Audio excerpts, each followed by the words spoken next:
Hello guys, स्वागत है आज आपका केमिस्ट्री क्लासेस में। केमिस्ट्री क्लासेस में आज हम आपको प्रकाशिक समावयवों की संख्या ज्ञात करना बताएंगे कि प्रकाशिक समावयवों की संख्या कैसे ज्ञात की जाती है। ये कक्षा 11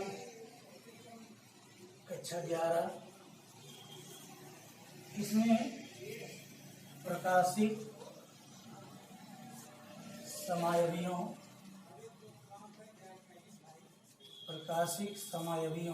की संख्या ज्ञात करना। देखिए, कक्षा 11 में हम आपको समायोता के बारे में पढ़ा रहे हैं और समायोता के बारे में पूरा डिटेल हम आपको बता चुके हैं। समायोता के प्रकार, समायोता किसे कहते हैं, दोनों प्रकार, और फिर उसके 5 प्रकार, फिर दूसरे के 2 प्रकार, सारी चीजें हम आपको बता चुके हैं। ये लास्ट लेक्चर है समायोता का कि प्रकाशिक समावयवों की संख्या कैसे ज्ञात की जाती है। अगर आप जानते हैं, प्रकाशिक समायोता केवल वही यौगिक प्रदर्शित करेंगे जिनमें असममित कार्बन परमाणु हो। और असममित कार्बन परमाणु किसे कहते हैं? जिसकी चारों वैलेंसी या चारों संयोजकताएं अलग अलग परमाणुओं या समूहों से पूरी होती हैं, उसे असममित कार्बन परमाणु कहते हैं। और असममित कार्बन परमाणु युक्त यौगिक ही प्रकाशिक समायोता प्रदर्शित करते हैं। तो प्रकाशिक समावयवों की संख्या हम कैसे ज्ञात करेंगे, ये इसमें 3 कंडीशन है कि कैसे कैसे हम निकाल सकते हैं। यदि प्रकाशिक समावयवों की संख्या हमें निकालना हो तो कैसे हम निकालेंगे। देखिए, इसमें जो प्रकाशिक समावयवों की संख्या होती है वो यौगिक की संरचना पर और उसमें उपस्थित असममित कार्बन परमाणुओं की संख्या पर निर्भर करती है कि किसी भी यौगिक के कितने प्रकाशिक समावयवी बनेंगे। ये यौगिक की प्रकाशिक संरचना जो होगी या उसकी संरचना जैसे भी बनेगी और साथ ही साथ उसमें कितने असममित कार्बन परमाणु उपस्थित होंगे, इस बात पर निर्भर करती है कि कितने उसके प्रकाशिक समावयवी बनेंगे। तो जो पहला कंडीशन है, यदि यौगिक को 2 बराबर भागों में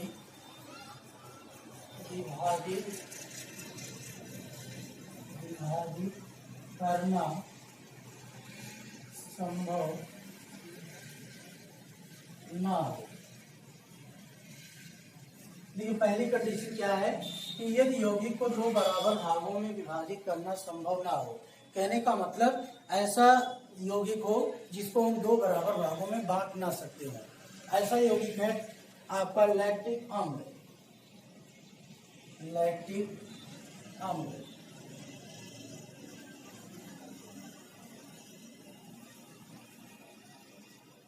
यह है, इसमें असममित कार्बन परमाणुओं की संख्या कितनी है? 1 है। तो इसके लिए हम निकालेंगे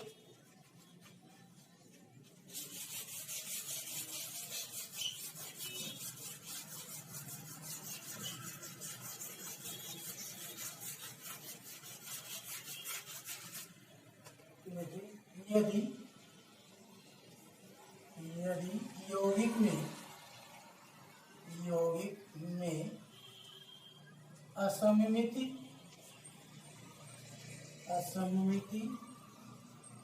कार्बन परमाणुओं की संख्या बराबर स्मॉल n है। यदि यौगिक में असममित कार्बन परमाणुओं की संख्या कितनी है? स्मॉल n है। तो ध्रुवण घूर्णक समावयवों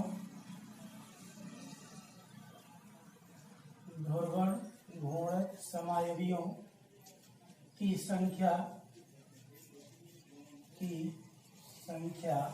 a बराबर 2 की power n, a equal to 2 की पावर n। मेसो घूर्णक समावयवों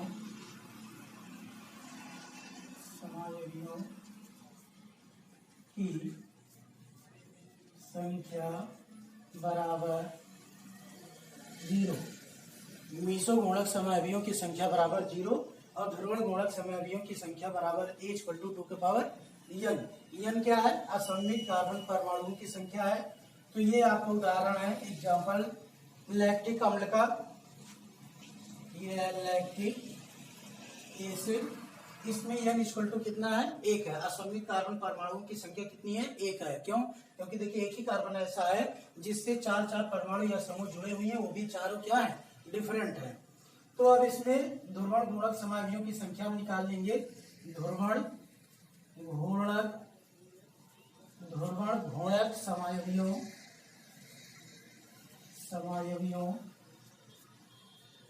समायवियों की संख्या बराबर a इक्वल टू 2 टू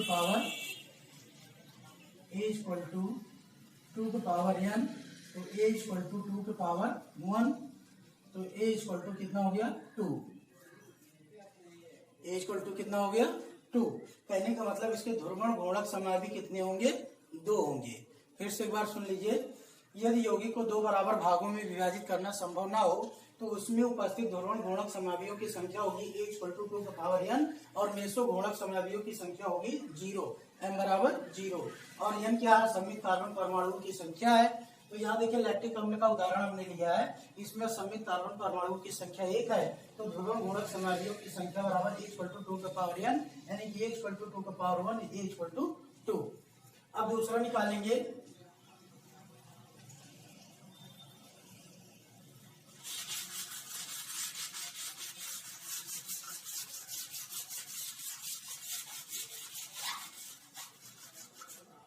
दूसरा देख लीजिए, मेसो गुणक समावियों की संख्या इसमें कितनी हो जाएगी, 0। तो कुल प्रकाशिक समावियों की संख्या, कुल प्रकाशिक समावियों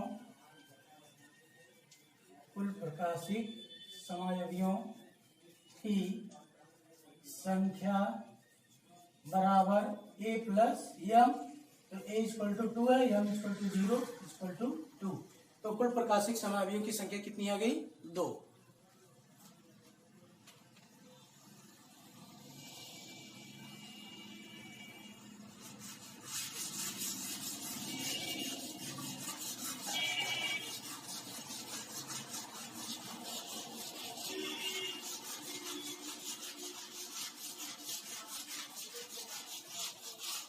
देखिए दूसरी कंडीशन क्या है, दूसरी कंडीशन है यदि यौगिक को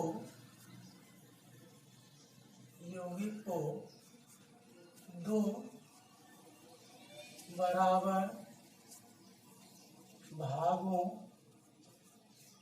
में, यदि यौगिक को 2 बराबर भागों में विभाजित करना संभव हो, यदि यौगिक को 2 बराबर भागों में विभाजित करना संभव हो, तो ध्रुवण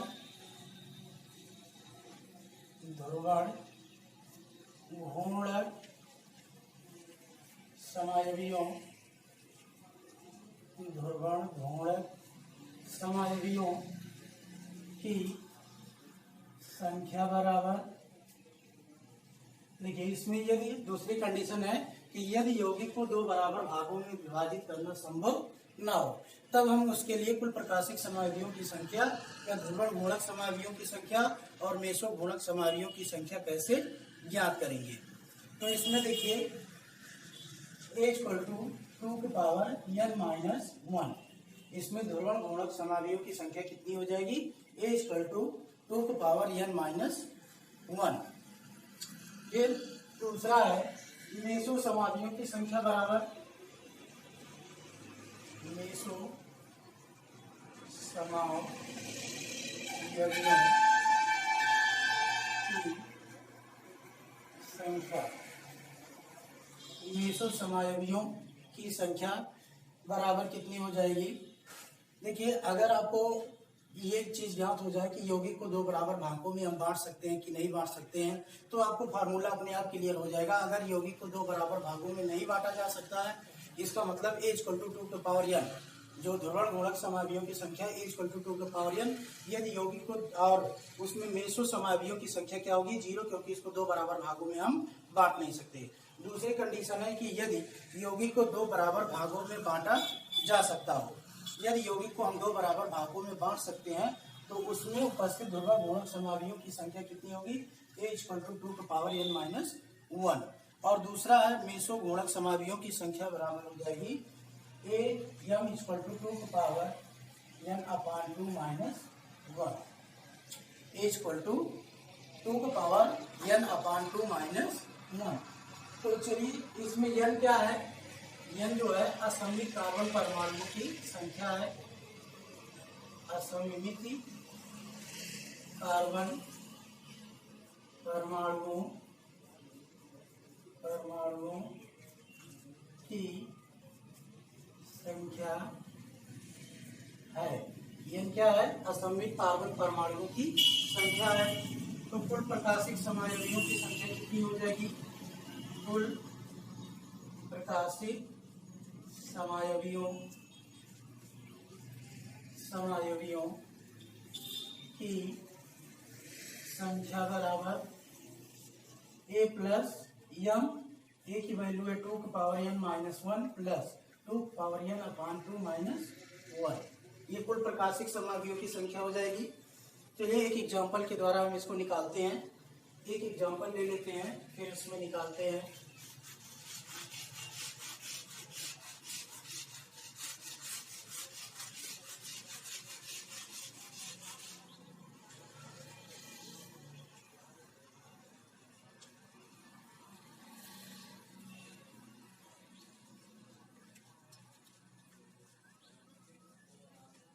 ये टार्टरिक एसिड है,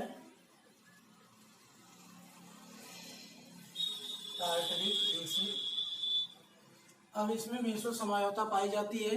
इसमें ध्रुवण गुणक समावियों की संख्या ज्ञात करेंगे, मेसो गुणक समावियों की संख्या ज्ञात करेंगे और दोनों को जोड़ लेंगे तो हमें कुल प्रकाशिक समावियों की संख्या ज्ञात हो जाएगी।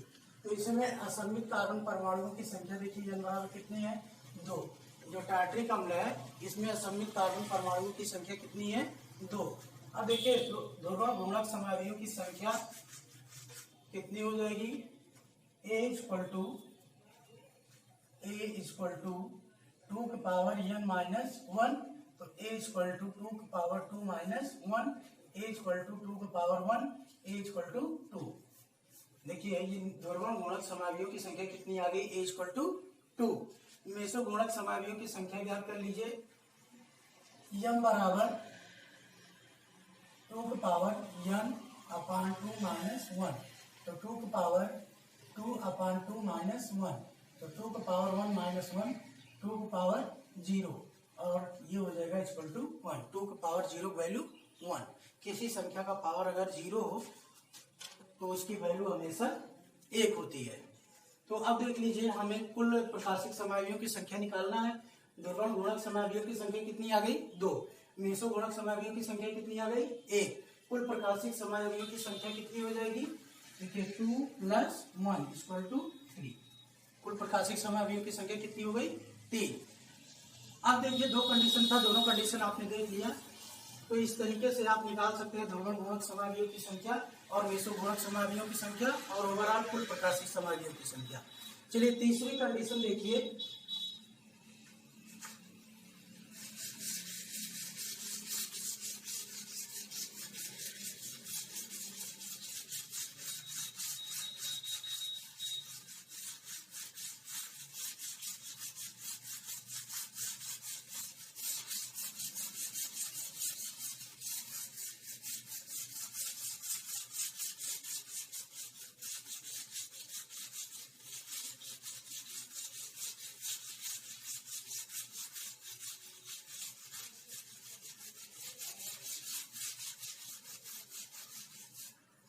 तीसरी कंडीशन है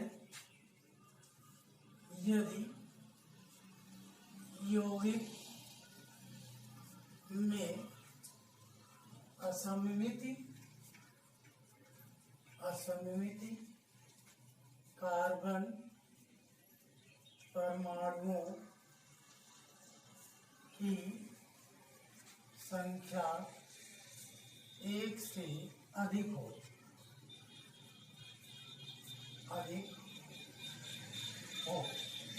एक से अधिक हो। एक के लिए आपको फार्मूला बता दिए हैं।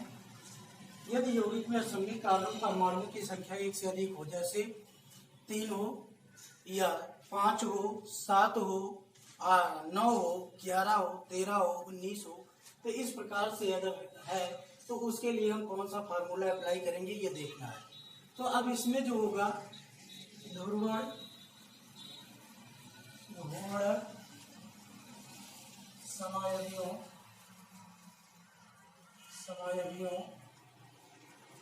की संख्या।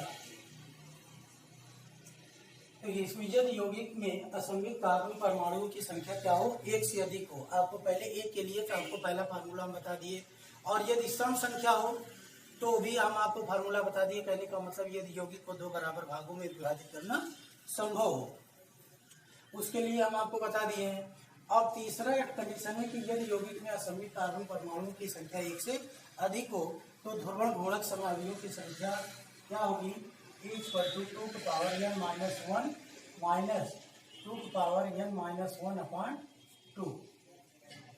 ठीक। और मेसो घूर्णक समावियों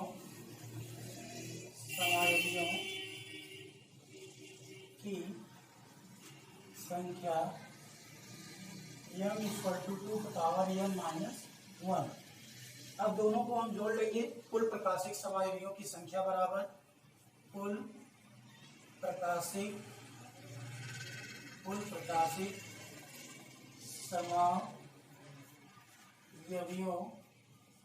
की संख्या बराबर ये हो जाएगा a प्लस m, तो हो जाएगा 2 की पावर n -1 -2 की पावर n -1 डिवाइडेड बाई 2 और प्लस 2 की पावर n -1।